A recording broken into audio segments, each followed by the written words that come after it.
Right now is the best time to be a Clemson Tigers sports fan, and it's because where our football, our basketball, and our baseball programs are at. Let's talk about it.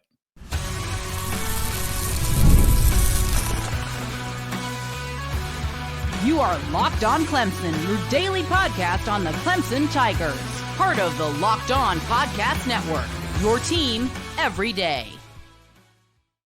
Welcome, everyone, to the Locked On Clemson podcast, where thanks for making Locked On Clemson your first listen every day. We are free and available wherever you get your podcast at, Spotify, Apple, Amazon, wherever it's at.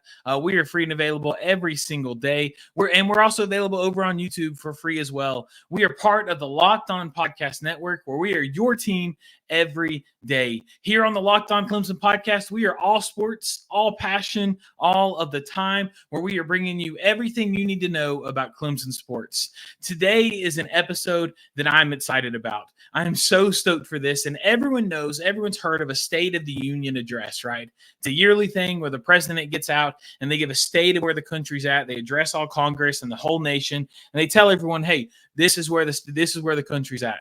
Well, today we're going to do an episode kind of playing off of that, where we're going to do a State of the University. Get it, punny? But we're going to go through and we're going to talk about where's the program at? Where's our football program at? Where's our baseball program at? And where's our basketball program at right now? We're going to talk about out of 100%, where are they at? Where will we rank them right now? And we're going to dive into all that and so much more. My name is John Bivens. You can follow me over on X right here at I am John Bivens. You can keep up with everything over on there. I host this podcast every day, as well as I'm the founder and the lead writer for the Clemson Tiger Wire Network. What that is it's a blog post that goes out during season, specifically basketball and football, where you can hear more details and read some stuff about it over there. I'm also a credentialed media person for Clemson Basketball, baseball, and football at the university. Here on the podcast, you get to hear all kinds of insider knowledge, stats, and predictions coming from a diehard fan. We're an insightful podcast for the fans and by the fans. And so today we're going to dive straight in and we're going to talk about where these programs are at. We want to dive into where these programs are sitting right now. Can we be happy with them? What should we be worried about? What's their biggest strengths? Where are we at? What do we need to do? And so we're going to start off with a program that is the cash cow of Clemson, the most prominent known. When people nationally think of Clemson University, they think of our football program, right? Like it is football is probably the biggest known sport at Clemson, and it's because of the recent success. Clemson is known for football because, one, we've been to the national championship 4 different times in the past 7 years, and we won it twice. We've won 21 ACC championships, including 7 of the last 9. We have won 9 or more wins every year since 2011. We've won it every year since 2009, except for 1 in 2010. And then we've had 30 players drafted in the NFL since 2018, and 9 of them were first rounders. When you look at the history of the team, when you look at the recent history especially, you see success. Clemson football has success, but for some reason right now, people are hating on Clemson football. And I get it. Last year, 2023, we had a year that was like, really, that's what happened. I mean, it was disappointing. It was hard to watch. 2023, we lost 4 games, which was the most games that we've lost in a season in a long time. Since that 2011, we went 10-4. So it's been a while since we've lost 4 games. But overall, we played well. We lost to good opponents most of the time. We ended up winning a big bowl game against Kentucky, where Cade Klubnik really showed out.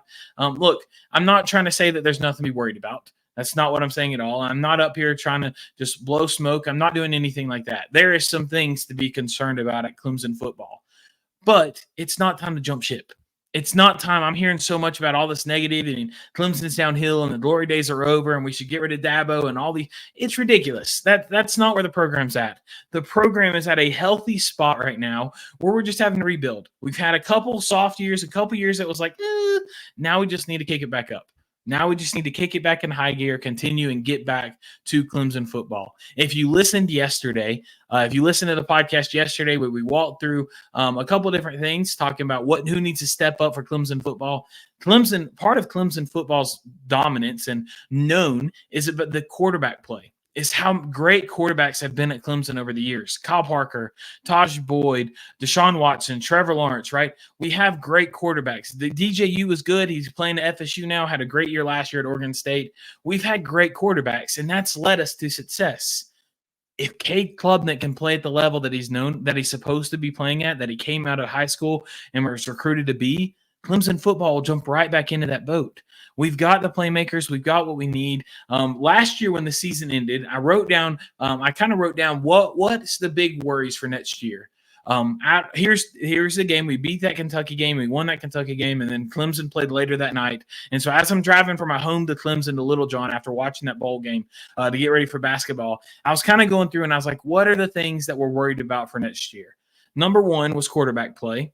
That one you can't answer, right? I don't think we should have jumped ship and got a different quarterback, but I do think Cade needed to improve. So that is a worry that we're still worried about. When the state of the program, we're still cautious of that. The spring game didn't give us any didn't ease our minds at all right there, right? I mean, his performance was mediocre, was average, had some good plays, also had some really ugly ones. I think he was outplayed by Pierman. Pierman played an excellent game if you didn't watch that. Kind of gives you a little safety net where if Cade doesn't turn out to be the quarterback he is and the quarterback I think he is, we know we have Pierman who looked solid against a really good defense. So the first one is quarterback play. Still kind of worried about there. Still kind of concerned there. The second thing that I'm really worried about is our offensive line. Last year, our offensive line wasn't the best, and we had a really good center with Putnam. And he's gone. He's done now. He's graduated out. Really worried about not having that. Our offensive line is a question mark. Honestly, I think there's some people on this line that could be really successful. Our center right now is probably going to be the senior Marcus Tate. I'm really excited about him. I think he's going to be a solid player. I think he could be really good. We've also got a graduate at our right guard, Walker Parks.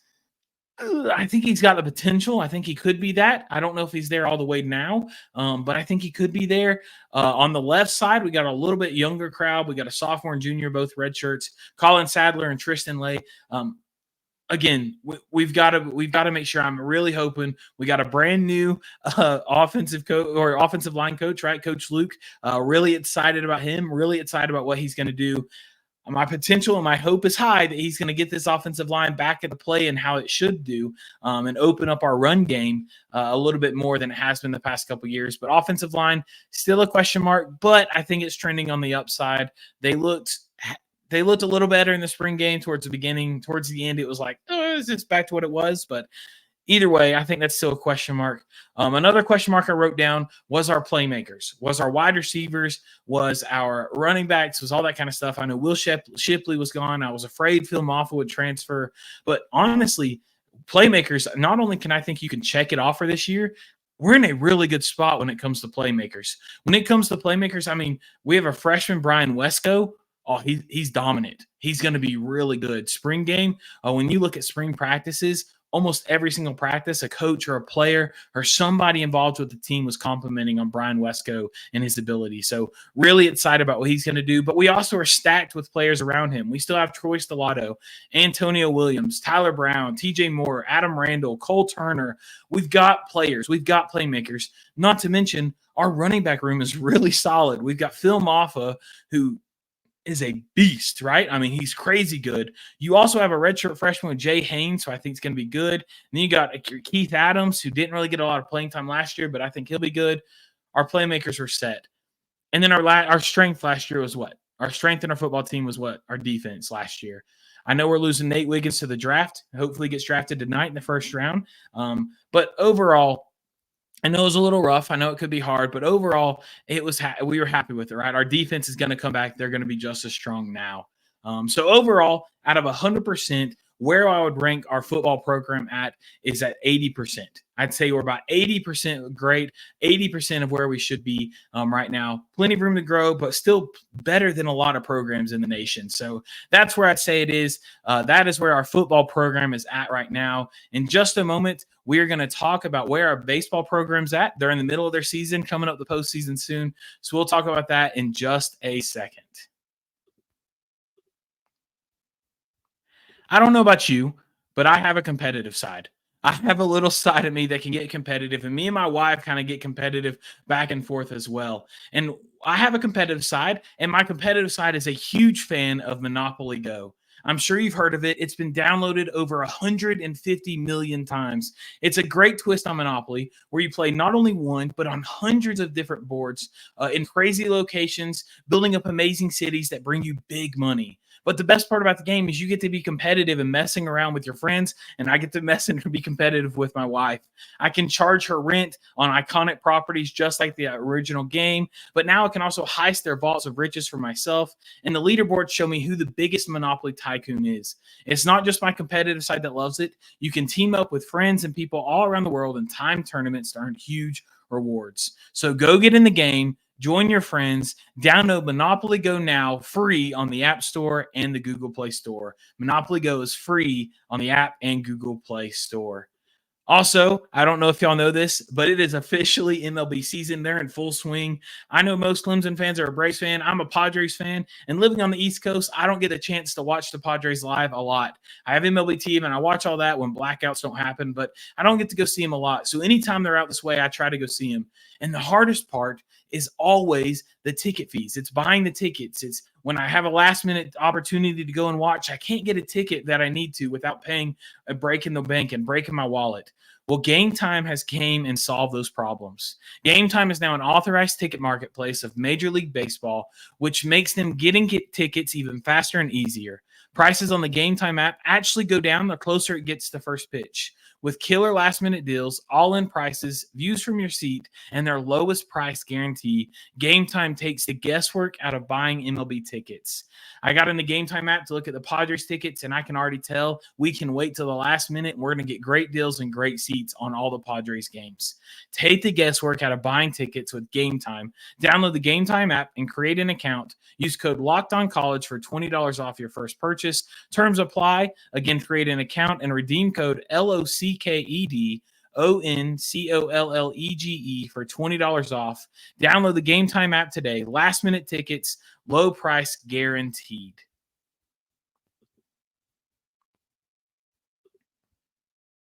Welcome back to the Locked On Clemson podcast, where we are all sports, all passion, all of the time. Thanks for letting us be your first listen. Hey, that was our segment on football, where we thought football was at. Make sure you watch the NFL draft tonight. Maybe we'll have 2 Clemson players get drafted tonight. That would be awesome. We'll have to see with Nate Wiggins and with maybe Will Shipley. We'll see how it goes. But remember, tomorrow's episode, we will dive all about NFL draft and Clemson, all about it tomorrow. And so now we'll move on to the second program. We've talked about football, 80 out of 100. Now let's move on to one that is playing right now, and they are playing crazy good, and that is our baseball team.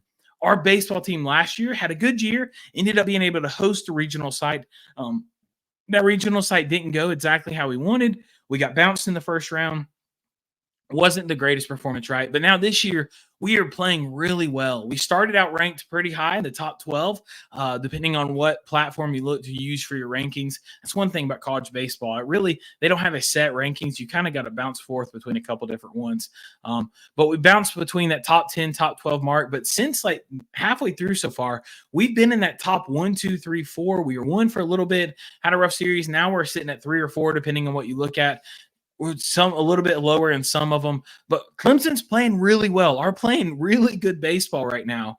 We're sitting at a record of, in the AAC, we're sitting 13-5. Overall, we're 32-8.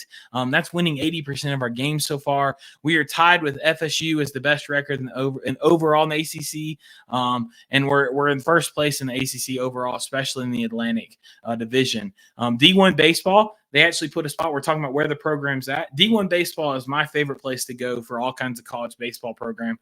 That's a free shout out right there. So Clemson right now, what they did is they put out a projection, kind of like a projected tournament, right? What Joe Lunardi does for basketball. They did something for baseball where they projected the field of 64, who was going to host the teams and where, who would all be in those regions. Right now, they have Clemson sitting at the overall 3 seed, which hosts a really favorable regional matchup. And honestly, looking at the teams they projected, if this happened, I'd probably be pretty happy with it. Clemson right now, they have us hosting. They have us being there with Mississippi State, Utah, and Army. Honestly, I'm really happy with that. I think Utah, Army, I'm not worried about. We could win those games easily. One thing, Mississippi State's always got a good baseball team. This year, they're not where they usually are, but they have a good baseball team. I'd be really happy with where that's at. When you look at how our players are playing right now, what's causing us to get there, man, the two names that stick out to me are Blake Wright and Jimmy Obertop. Both of them are crushing the ball right now. Blake Wright is, I would say, he's our MVP. Cannerella would be there if it wasn't for the injury and the little time that he was out for a while. But Blake Wright, he's hitting 16 home runs, 52 RBIs. He's batting 322. Jimmy Obertop is batting 290, but he also has 14 home runs, 31 RBIs. And like I said, Cannerella is unreal, defense and offensively. He had that arm injury a little bit, sat out for a little bit, but he's batting 309 in less plate appearances. In games played, he's played a little bit less. He started 2 less games than Blake Wright. But in those, he only has 7 home runs, but he's batting 309. He's got 35 runs. He gets on base. He's got a lot of total bases with 83. Cam Cannerella is playing really well. One of the biggest worries for Clemson baseball to me is a guy by the name with Will Taylor. And if you don't know Will Taylor, he's one of the coolest stories in the sport. Will Taylor, last year and the year before, played football and baseball at Clemson. He was a walk-on in both. He was an athlete, multi-role for the football team, wide receiver, also played some defense. He's kind of switched around special teams a lot too. He switched around a lot for Clemson. And so this offseason, he told Dabo and Clemson that he was going to step away from football and focus solely on baseball. And he came into the league. He came into it starting at that 2-3 spot. He was supposed to be a really consistent bat, consistent outfielder for us. He's got off to a slow start. He has the lowest batting average of anybody that starts the amount that he does, with a 230. He's only hit 7 home runs, 19 RBIs, only has 48 total bases and 100 at bats. So his stats aren't there. That'd be a worry to me, is because he came in supposed to be someone that was really going to be beneficial, a great impact to the team, but he hasn't been what he's supposed to be. But I think a player came in that transferred in that has really shined and took that spot is Alden Mathis. Alden Mathis is a beast. I mean, a beast. He's got the highest batting average based on players that actually start and play consistently. He's batting a 326. He's also has 7 bombs, but he has 23 home runs. He gets on base a lot. He's got a 999 OPS. He plays the ball really, really well. Doesn't strike out a lot. He gets on base what it takes. I think him, Blake Wright, Jimmy Obertop, honestly, Jacob Hinderleiter, I can honestly just read off players' names and tell you they're playing well because they're all playing really well. Clemson baseball in our program right now is in a really, really, really good spot. I'd be happy with that. I'm going to rank it out of 100, 93%, because honestly, I think this could be the year that we make it ACC. We win the championship again. I think this could be a year that we go and make a deep run once we get into the College World Series. I think we could get in that. I think we can make that run. That's the kind of team, that's the kind of talent this place has. That's what Clemson baseball is looking like. So that is my opinion on where we sit for the Clemson program. I think we're sitting pretty. I think get excited. If you haven't already, make it down to Doug Kingsmore. That is one of the funnest environments to watch a baseball game. You know, MLB stadiums have a fun atmosphere, right? Fans get involved. Clemson baseball combines the MLB stadium and that culture with a college basketball arena and the fun of that. Oh, it's amazing. If you haven't ever went and watched a college baseball game, go down to Clemson, watch one. They're very reasonable with prices. Go watch one. It's amazing. It's a fun environment. But overall, that's where the program is. If you're a Clemson fan, hop on the baseball train. Watch some games. This could be our year. Like this, I don't say that a lot. This could be our year. I'm excited about it. I'm really excited to see where that goes. So if you haven't already, make sure you watch that. But yeah, that's where Clemson baseball is at. In just a moment, we're going to come back and we're going to talk about basketball and where that program is at. So we will talk about that in just a second. It's playoff time in the NBA and NHL. Baseball's in full swing, and FanDuel is your number one place to bet on every game. I'm telling you, folks, FanDuel is the number one sportsbook in America, so you shouldn't waste any time trying any of those other apps. So here's what I need you to do. Right now, new customers get $150 in bonus bets. Guaranteed. Yes, I said $150. That's $150 win or lose. And I'm telling you, you can bet on anything because right now is the perfect time. Like I mentioned, the playoffs going on. NHL playoffs is going on. Baseball is going crazy right now. So you can bet on anything from slap shots to home runs to slam dunks and much, much more. All on the app that's super safe, secure, and super easy to use. So what are you waiting for? Visit FanDuel.com/locked on. That's FanDuel.com/locked on, LOCKEDON, and make your first bet an automatic win because FanDuel is America's #1 sportsbook.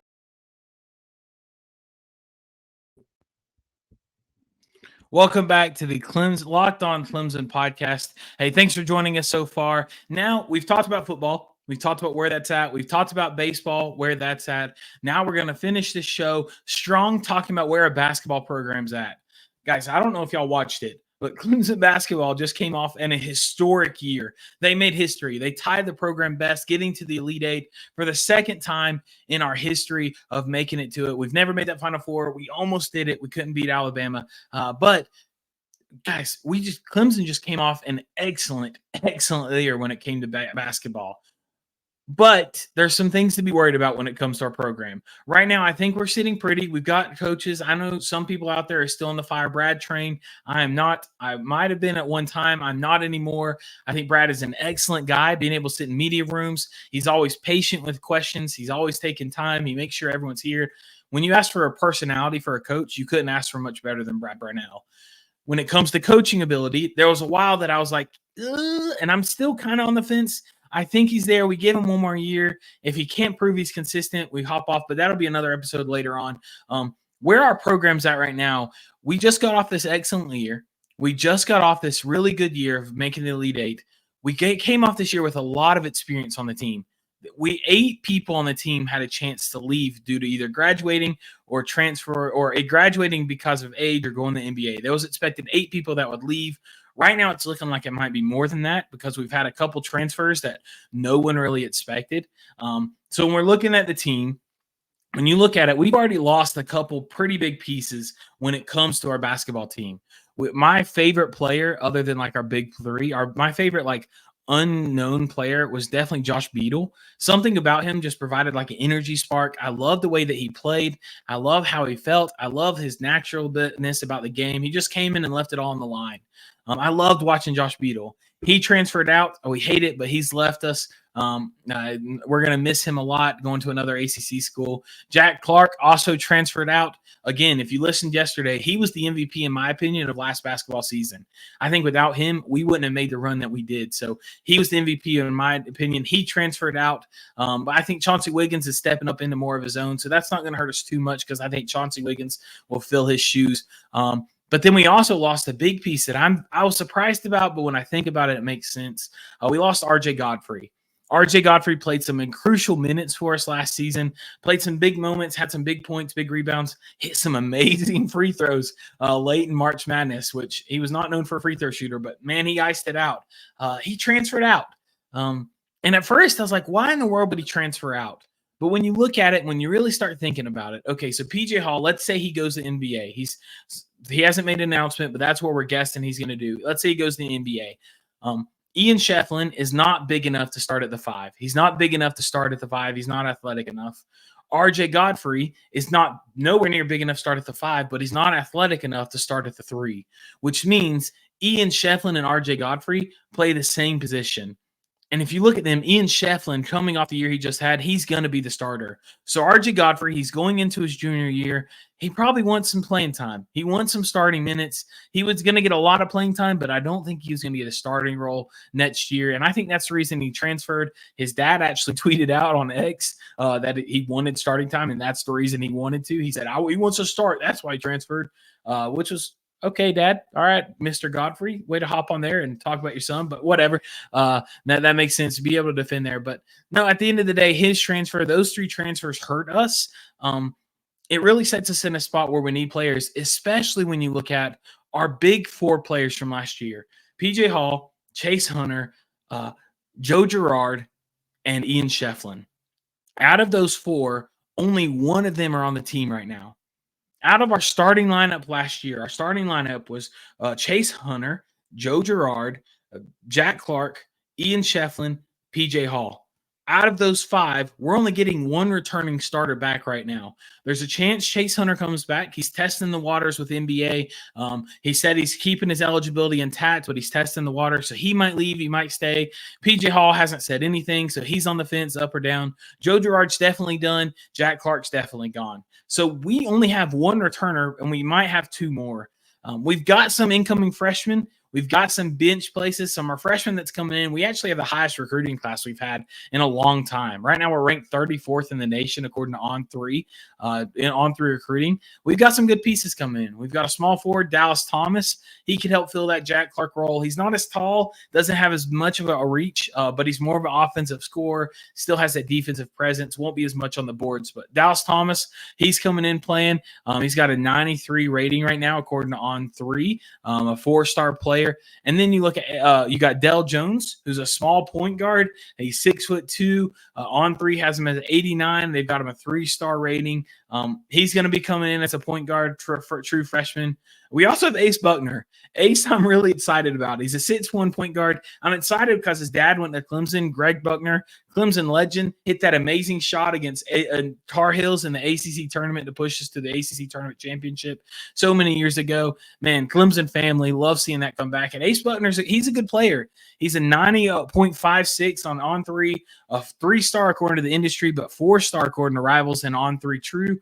So he's a good player. He's a really good – I think he's going to be really, really good. He's number 2 in the state according to On3, number 3 according to 24/7. So I think he's going to be really good. I'm really excited about that. I didn't mention Dallas Thomas was number 2 in his state coming out of Arkansas according to all platforms, On3, 24/7, ESPN, all of that. So really excited about our freshmen coming in. I think they're going to be really good. But not only that, we've also got some pretty good transfers coming in too. We've got Victor Lakin. We've got Jaden Zachary. Victor's coming from Cincinnati. Jaden's coming from Boston College. We've got some great players. And in future episodes, we're going to dive in to profiles on those players, give you more background, more stats, more of their play styles, all that kind of stuff. We'll dive further into there. But for today's purpose, talking about basketball program as a whole, I think we're in a good spot. We finished up 5th in the ACC. That sounds rough. But when you think about it, if Wake Forest was in it, could have been one of the top 4, and they finished 7th the last week. Like, it really adjusted. It was a tight race towards the end. You knew UNC and Duke were 1 and 2. That 3 through 7 was between like 2 games difference between there. So we finished 5th in the ACC. We finished 14th in the nation. You got to feel good about that. When it comes to Clemson program, with all that being said, I'd put them at an 85%, but I'm going to put an asterisk beside that. 85 is if PJ Hall and Chase Hunter come back. If both of them come back, I put us at 85 because then you got to worry about who's filling Joe Girard's spot. You got the transfer from Air Force that came in redshirt this past year, Jack, who I think is going to be good. But if both of them come back, 85%, you got room for growth, room to be better in the ACC, work out some kinks, maybe win an ACC championship for the first time ever. But if both of them don't come back, if neither of them come back, I go down to a 75.